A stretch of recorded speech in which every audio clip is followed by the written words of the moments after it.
ব্যাপার বউ, তুমি কই যাইতেছো? কই যাইতাছি তুমি দেখতে পারতাছো না? আমার বাপের বাড়ি চলে যাইতাছি, তোমার সংসার আর আমি করবো না। তওবা তওবা তওবা, আস্তাগফিরুল্লাহ। এই কথা কি করে কইলা বউ? বন্ধু দেখছস কে? তুমি আমার সংসার করবা না, বাপের বাড়ি যাইতেছো কে? আমি কি কোনো অন্যায় করে ফেলছি?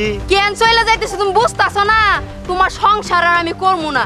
তুমি 2 মাস হইছে বিয়ে হয় নাই, তোমার বন্ধুরে সময় দাও, আমারে সময় দাও না। কি দেখে তোমার সংসার করবো? এই জন্য আমি তোমার সংসার করবো না, আমি এখনই বাপের বাড়ি চলে যাবো। দেখছস বন্ধু, তোর ভাবি কত গুচ্ছা করছে। তোর সাথে আমার ভালো সম্পর্ক না, এই জন্য তোর ভাবি গুচ্ছা করছে। ঠিক আছে বন্ধু, তোর ভাবি যেহেতু চায় না, আর তোরে তাহলে একটা কথা কই, তুই আজকের পর থেকে আমার সাথে আর কোনোদিন যোগাযোগ বিচ্ছিন্ন করিস না। কি কইলা তুমি?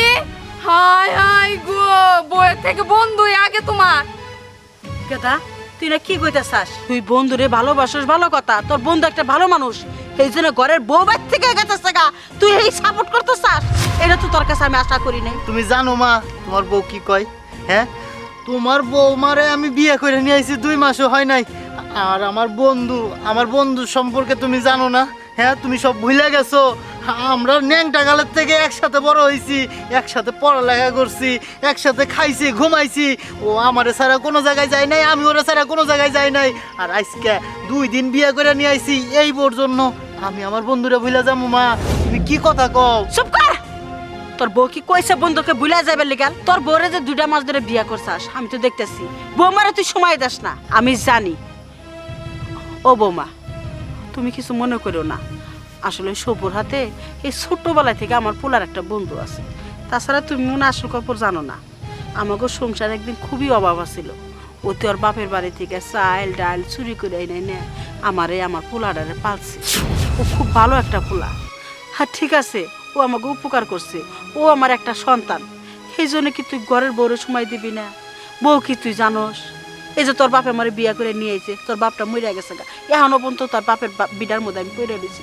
কে লিগেল তোর বাপের চিঠি ধরিয়া তুই বাইসে আসাস, তোর কাছে আমি রয়েছি। তুই যদি তোর বউর হাতে যদি শিখালে 2টা ভালো মন্দ সুখ দুঃখের আলাপ নাই পারস, এই বউ তোর কাছে থাকবো? কোন কিসের লেগাল থাকবো? আমার চেহারা দিয়ে থাকবো? ওই দাসপান দিয়ে কাটপা লেগে নিয়েছি, সংসারে কাম করবো আর তোর হাতে কোনো দেখা মায়া হইব না, খালি খাওয়া টাইমে এসে খেয়ে যাস। বন্ধু, আন্টি কিন্তু খারাপ কিছু বলে নাই। আসলে আমরা ছোট ছিলাম তখন একসাথে ঘুরছি ফিরছি চলছি, সারাদিন একসাথেই ছিলাম, তখন কোনো সমস্যা হয় নাই। কিন্তু বন্ধু দেখ, তোরও একটা সংসার হয়েছে, আমারও একটা সংসার আছে, এরম একসাথে সারাদিন ধরে ঘুরি করে আমার সংসারও একই সমস্যা। তোর আমি কখনো মন খুলে বলি নাই। দেখ বন্ধু, আঙ্গুর এরম ভাবে চললে এখন হইব না, যার সংসার একটু ফোকাস দিতে হইব। ফোকাস দে, তোর সংসার তুই কর, ওর সংসার ও করুক। হ্যাঁ, তোরা তো বন্ধু সারা জীবনে থাকবি, এই জন্য সারাদিন কি 5 হাত ধরে আমার সাথে থাকে? না না আন্টি, চুপ কর, তুইও পল্টি নিলি। হ্যাঁ, বুঝতে পারছি। মা তুমি কথাটা কিন্তু খারাপ করো না। আসলে তো তোর বউ খ্যাস খ্যাস করে, আমার বউটাও 2 মাস হইতে না হইতে আমার বউ শুরু করে দিছে। আসলে তো ভুলটা আমাকে তো এখন একটা সংসার হয়েছে। আচ্ছা মা, কথা দিতেছি আজকের পর থেকে তোমার বৌমারে আমি যথেষ্ট পরিমাণ সময় দিব। দোস্ত, আমরা সন্ধ্যার পরে ওই যে চার দোকানে দেখা করবো না, তুই জায়গা চল বন্ধু যাই। যা বৌমা, আমার পোলাটারে মাফ করে দাও। একবার সল সোজা, তুমি তো দেখলাই 2টা মাস ধরে কিছু বোঝো না, কোনো মেয়ের দিকে কোনো নিশা মিশা না, ওই বন্ধু খালি পাগল। হ্যাঁ, বন্ধু বুঝছে, ও বুঝছে, তুমি দেখো কিছুদিন দেখো আমার পোলা ঠিক হয়ে যাবো গা। তোমরা কথা মতো কত রাগ করো না, বাড়ি চলো। তোমার বাবার এবার মতো মাফ করে দিলাম কিন্তু। হয়েছে তোমার বাপের বাড়ি আমি নিয়ে যাবো না।